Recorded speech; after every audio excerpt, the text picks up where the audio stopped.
ఇవన్నీ ఏంటి అంటే డిఫరెంట్ మన అన్యూజువల్ గార్మెంట్స్ అన్నమాట, ఎక్స్పెరిమెంటల్ గార్మెంట్స్ ని ఇలా చూపిస్తారన్నమాట. Then these are called haute couture garments. ఇవి ఏంటంటే luxury garments. And then we have pret a porter which are actually ready to wear garments.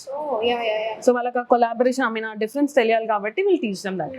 ఏదైనా సరే ఒక ప్రాపర్ ఇల్లస్ట్రేషన్ తోటి ఇమాజినేషన్ వాళ్ళకి ప్రాపర్ వాళ్ళు అట్లా ప్రెజెంట్ చేస్తారు. Thank you so much. So this is called avant-garde. So unusual garments annamata. She's actually Lady Gaga ani. So tanu unusual garments vesukodamlo tanu actually famous annamata. International pop singer.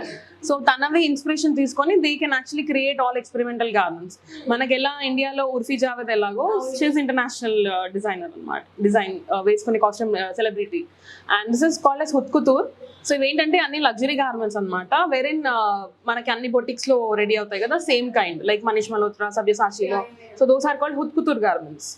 And these are called pret a porter garments, వేరెన్ అన్ని కూడా మనకి like ready to wear. Yeah, so ready to wear, yes, మనం ఏదైతే casual events వేసుకుంటామో అవన్నీ ప్రిటే porter garments అని అంటాము.